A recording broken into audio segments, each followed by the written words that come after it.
예수님은 나의 왕, 나의 주인, 나의 생명이십니다. 하나님 아버지, 오늘부터 우리는 성경 66권의 마지막 책 요한계시록을 읽으며 올해를 마무리하려 합니다. 창세기부터 읽기 시작해서 요한계시록까지 오게 해주신 하나님 아버지께 감사드립니다. 로마의 핍박과 박해를 받으며 순교하거나 생명의 위협을 받고 있는 7교회와 모든 초대교회 성도들에게 반드시 속히 일어날 일들을 보이시려고 천사를 보내시어 예수 그리스도의 계시를 기록해 주시니 감사합니다. 요한계시록을 읽으며 하나님의 신실하심과 사랑을 깊이 느낄 수 있도록 인도하여 주옵소서. 예수님의 이름으로 기도합니다. 아멘. 오늘 읽을 말씀은 요한계시록 1장부터 3장입니다. 이 말씀의 핵심은 첫째, 요한이 예수 그리스도께서 계시하신 일들을 증언하고 기록했습니다. 이 계시는 곧 일어날 일입니다.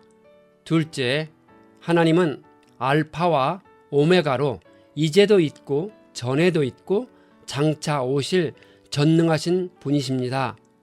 셋째, 요한이 그 당시 아시아에 있는 7교회인 에베소, 서머나, 버가모, 두아디라, 사데, 빌라델피아, 라오디게아 교회에 편지를 쓰고 있습니다.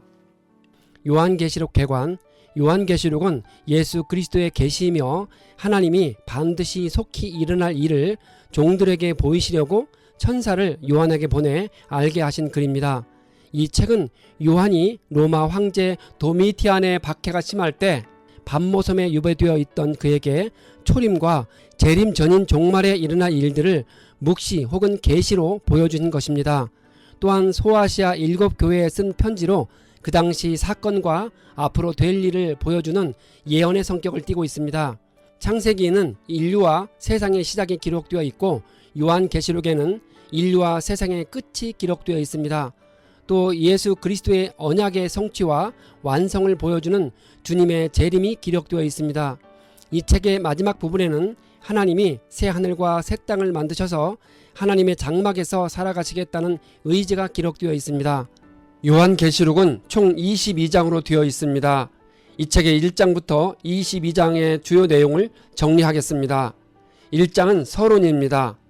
2장과 3장은 지상에 있는 모든 불완전한 교회들을 상징하는 소아시아 지역의 7교회인 에베소, 서머나, 버가모, 두아디라, 사데, 빌라델피아, 라오디게아에 대한 기록입니다. 4장과 5장은 향후 하늘에서 있게 될 완전하고도 완벽한 예배 장면에 대한 기록입니다. 4장은 창조주 하나님을 찬양하는 데 초점이 맞춰져 있고 5장은 어린 양이신 구속주 예수님을 찬양하는 데 초점이 맞춰져 있습니다. 6장부터 16장까지는 종말 시대에 있게 되는 7재앙과 삽입장에 대한 기록입니다. 6장이 인재앙이고 8장과 9장은 나팔재앙, 16장은 대접재앙에 관한 것입니다. 삽입장으로는 인재앙과 나팔재앙 사이에 7장이 있습니다. 나팔재앙 후 삽입장은 10장과 11장이며 대접재앙 전 15장이 삽입장입니다. 17장과 18장은 바벨론의 멸망에 대해 기록하고 있습니다. 19장과 20장은 예수 그리스도의 승리에 대해 기록하고 있습니다. 21장과 22장은 새 하늘과 새 땅에 대해 기록하고 있습니다. 요한계시록의 주제는 종말의 대환란과 예수 그리스도의 궁극적인 승리입니다. 예수 그리스도는 희생적 죽음을 통해 고발자인 사탄을 이기셨고 사람들을 모든 민족 가운데서 속량하셔서 하나님의 인지 안에서 기쁘게 섬기는 제사장 나라가 되게 하셨습니다. 예수 그리스도는 성령 하나님을 통해 교회들 가운데 계시며 교회들의 시련과 승리와 실패를 아십니다. 세계 역사는 그 화와 재앙을 포함하여 확고하게 승리하신 어린 양이신 예수 그리스도 손안에 있습니다. 하나님은 오래 참으시며 고난받는 하나님의 백성이 예수님에 대해 선포하는 증언을 통해 구속받은 백성을 모으시면서 현재 하나님의 진노와 교회를 파괴하려는 하나님의 원수들의 시도를 억제하고 계십니다. 예수 그리스도를 믿는 자들은 순교를 당할지라도 마침내 승리하며 사탄은 끝없는 거짓과 속임으로 교회를 공격하지만 마침내 종말을 맞이합니다. 말세에 박해가 심하겠지만 더러워진 하늘과 땅은 새 하늘과 새 땅으로 교체될 것이고 교회는 그리스도의 신부로 서게 될 것입니다. 요한계시록을 읽을 때 주의해야 할 점을 몇 가지 정리해 봅니다. 첫째, 요한이 동영상처럼 본 것을 문서로 작성했음을 알아야 합니다. 둘째, 계시록에 등장하는 7인과 7나팔과 7대접재앙은 일어난 순서로 기록한 것이 아니라 점진적으로 진행되는 재앙의 강도에 대해 기록하고 있다는 점입니다. 셋째, 요한이 본 장면에서 숫자들이 등장하는데 그가 본 것은 상징적인 숫자라는 것입니다. 따라서 상징의 숫자를 구체적인 숫자로 잘못 해석하는 일이 없어야 합니다. 넷째, 하나님은 성도를 사랑하시어 위로를 주고 격려를 주기 위해 요한에게 계시를 열어서 보여주셨음을 알아야 합니다. 이 책을 이용해서 공포를 주어 진리의 길로 가지 못하게 하는 모든 이단의 거짓 교리를 분별할 수 있어야 합니다. 1장 첫 부분에 예수 그리스도의 계시라고 말씀하고 있는데 복음의 계시라는 것입니다. 이는 곧 일어나야 할 일을 그 종들에게 보이시려고 하나님께서 그리스도에게 주신 것입니다. 그리스도께서는 자기의 천사를 보내셔서 자기의 종 요한에게 이것을 알려주셨습니다. 이 책에 기록된 속기라는 개념은 인간의 시간 개념에 따른 것이 아니라 하나님의 시간 개념에 따른 것으로 종말론적 임박성을 가리키는 말입니다. 요한은 아시아에 있는 7교회에 편지를 써서 각 교회의 성도들에게 보냅니다. 7영은 하나님의 영인 성령을 가리킵니다. 7은 완전함과 충만함 그리고 거룩함을 나타내는 상징적인 숫자입니다. 하나님은 나는 알파와 오메가라 이제도 있고 전에도 있었고 장차 올 자요 전능한 자라고 말씀하십니다. 헬라어 알파벳의 첫 글자와 마지막 글자로서 이는 처음과 마지막을 가리키는 헬라어의 관용적 표현입니다. 여기서는 처음부터 마지막까지 모든 역사를 주관하는 주로서 하나님의 영원 불변성과 절대적 주권을 나타내고 있습니다. 요한이 성령에 감동되어 자신의 뒤에서 나는 소리를 들었습니다. 내가 보는 것을 두루마리에 써서 에베소, 서머나, 버가모, 두아데라, 사데, 빌라델비아, 라오디게아 등 7교회에 보내라는 말을 들었습니다. 요한은 자신에게 말하는 인자 같은 이가 발에 끌리는 옷을 입고 있는 것을 보았습니다. 인자 같은 이는 예수 그리스도를 묘사한 말입니다. 사도 요한이 예수 그리스도를 인자로 묘사한 것은 특별히 다니엘서 7장 13절과 14절의 말씀을 반영한 것입니다. 거기서 다니엘은 환상 중에 아버지 하나님으로부터 큰 권세를 부여받아 장차 모든 나라와 민족을 다스릴 메시아의 영광을 보았던 것입니다. 그 영광의 메시아가 지금 사도 요한의 환상 중에 나타나 이 책의 계시를 전달해주고 있습니다. 주님은 요한에게 내가 본 것과 지금 있는 일과 장차 될 일을 기록하라는 지시를 하셨습니다. 7별은 7교회의 사자요 7촛대는 7교회라고 합니다. 7은 완전수입니다. 여기서 사자는 예수를 예표하는 미가엘 천사로 해석하기도 하지만 예수와 연합된 교회나 성도로 봅니다. 2장 요한계시록 2장부터 5장까지는 교회가 묘사되어 있습니다. 2장부터 3장까지는 지상교회에 대해서 말씀하시고 4장부터 5장까지는 천상교회에 대해서 말씀하고 계십니다. 주님은 요한에게 에베소 교회의 사자에게 편지하라고 지시합니다. 여기서 사자는 헬라어로 앙겔로스라는 말로 본래 천사라는 뜻입니다. 주님의 지상교회를 지키고 보호하는 천사로 보기도 하지만 요한이 천사에게 편지를 쓴다는 게 어색합니다. 따라서 사자는 교회의 성도나 사역자나 교회 자체로 보는 게 자연스럽습니다. 반모섬에 유배되어 있던 요한을 통해 소아시아 7교회에 대한 칭찬과 책망이 기록되어 있습니다. 에베소, 서머나, 버가모, 두아데야, 사데, 빌라델비아, 라오디게아 교회는 그 당시 소아시아에 있는 교회이면서 동시에 오늘날에도 이와 같은 교회 유형들이 존재합니다. 이들 교회는 칭찬과 책망을 받고 있는데 책망은 곧 징계로 회복을 전제로 하는 채찍으로 부모가 자식을 훈계하며 다시 바른 길로 돌아오기를 바라는 아비의 심정이 담겨 있는 단어입니다. 에베소 교회가 버린 처음 사랑은 처음 믿을 때 가졌던 주님에 대한 순수한 사랑의 열정입니다. 에베소 교회는 이단을 배척함으로써 교리적으로는 순전했지만 사랑이 식음으로써 신앙의 실천에 있어 차가웠습니다. 니골라당은 안디옥의 니골라를 추종하는 무리들입니다.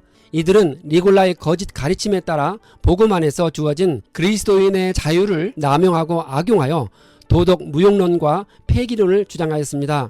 그래서 그들은 아무런 죄책감 없이 음행을 자행하는 등 육체적인 방종에 빠졌습니다. 귀가 있는 사람은 성령이 교회들에게 하시는 말씀을 들어라 라는 구절은 2장과 3장에서 7번 반복됩니다. 여기서 귀는 문자적인 단순한 귀가 아니라 마음의 할례를 받아 성령의 세미한 음성을 들을 수 있는 신령하고도 예민한 큰 귀를 의미합니다. 주님은 에베소 교회에 이기는 사람에게는 하나님의 낙원에 있는 생명나무의 열매를 주어서 먹게 하시겠다고 합니다. 서머나 교회는 신앙을 지키기 위해 환난과 궁핍을 당하고 있었으며 주님은 그 사실을 아십니다. 그러나 서머나 교회는 부유하며 유대 사람이 아닌 사탄의 무리인 사람들에게 비방을 당하고 있었습니다. 그들은 장차 받을 고난을 두려워하지 말라고 격려를 받았습니다. 마귀가 교회를 시험하여 넘어뜨리려고 교인들을 감옥에다가 집어넣으니 환난을 당할 것입니다. 주님은 죽도록 충성하면 생명의 면류관을 주시겠다고 약속하십니다. 버가모 교회가 유치한 곳은 사탄의 왕좌가 있는 곳이라 합니다. 당시 버가모 도시에서 온갖 우상 숭배가 행해졌습니다. 그만큼 그리스도인들에게 대한 핍박도 극심했습니다. 그 결과로 버가모 교회의 감독으로 알려진 안디바가 순교를 당했습니다. 그런데 신실한 증인인 안디바가 죽임을 당할 때에도 주님을 믿는 믿음을 저버리지 않아서 칭찬을 받았습니다. 그러나 버가모 교회는 발람의 가르침을 따르는 자들이 있기에 책망을 듣습니다. 버가모 사람들도 니골라 당의 가르침을 따르는 자들이 있으니 회개하라 합니다. 이기는 사람에게는 감추어둔 만나를 주겠고 새 이름이 적힌 흰 돌을 주시겠다고 합니다. 당시 유대인들은 메시아 시대가 도래하면 오랫동안 숨겨져 있던 광야의 만나를 다시 먹게 되는 축복을 누릴 것이라고 생각했습니다. 그러나 그리스도는 믿음의 승리자들에게 물질적 만나가 아닌 신령한 하늘 만나를 약속하셨습니다. 당시 그리스 로마 사회에서 경기 우승자가 자신의 이름이 새겨진 흰 돌을 받았고 그것은 황제나 총독이 베푸는 공식 만찬 행사에 참여할 수 있는 초대장 같은 역할을 했습니다.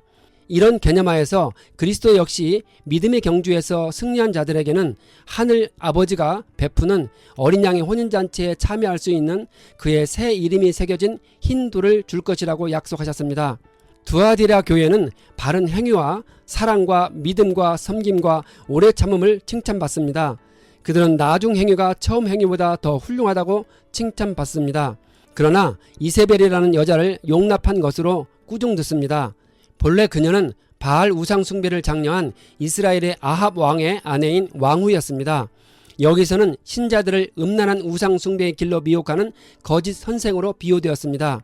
소위 사탄의 깊은 것은 사탄의 비밀이라는 뜻으로 여기서는 여자 이세벨의 가르침에 따라 우상 숭배의 음란한 제전에 참여하는 것을 가리킵니다.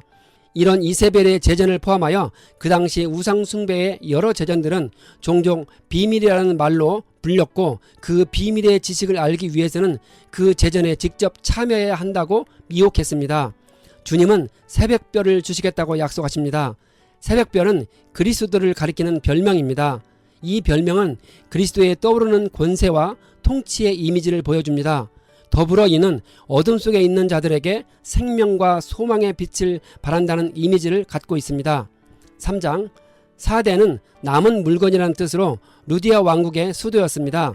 그 지역에는 위성도시가 많았습니다.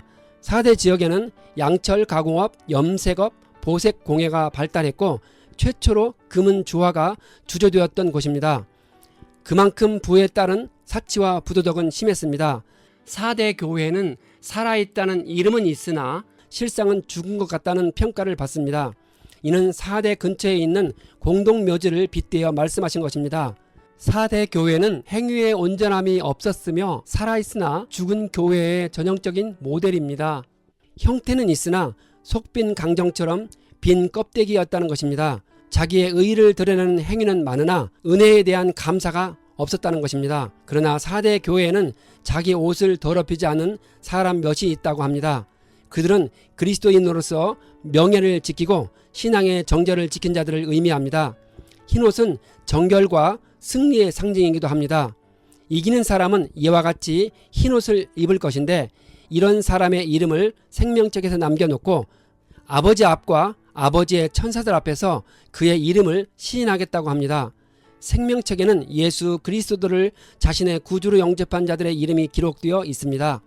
빌라델피아는 소아시아 7교회 중 가장 가난한 지역입니다. 거룩하고 진실하며 다윗의 열쇠를 가진 분이 주님이십니다. 다윗의 열쇠란 통치권과 주권을 의미하며 다윗의 열쇠를 가진 이가 바로 예수님이십니다. 그 예수님이 빌라델피아 교회가 힘은 적으나 주님의 말을 지키며 주님의 이름을 부인하지 않았다고 칭찬을 하십니다.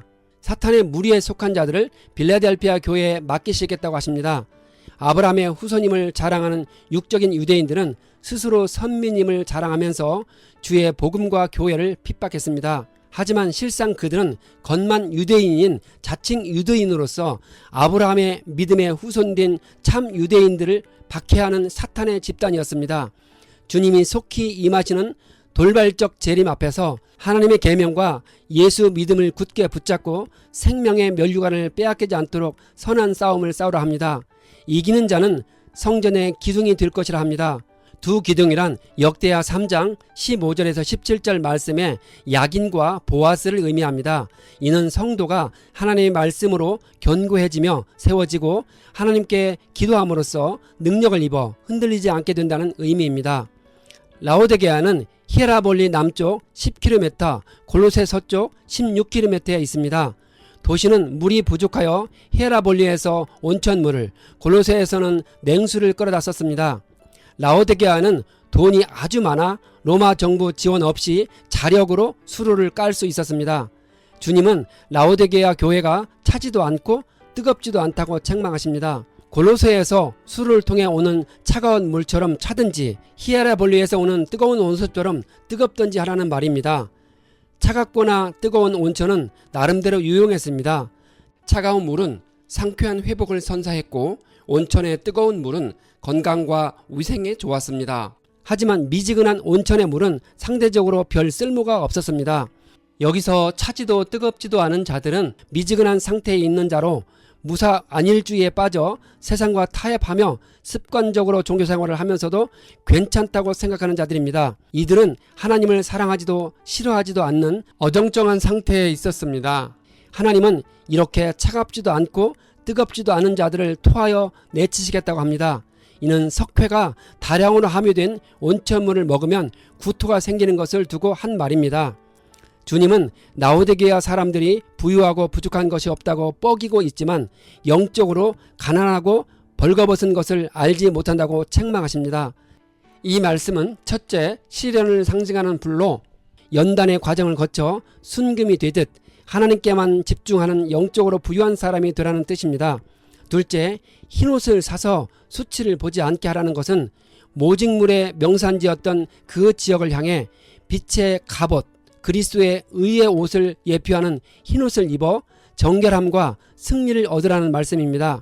셋째, 안약으로 유명한 그 지역을 향해 눈을 치료하여 영안이 밝아져 하나님의 뜻을 정확히 분별하고 신령한 것을 보라는 의미입니다. 주님은 사랑하는 자를 책망하시고 징계하는 것이니 회개하라고 하십니다.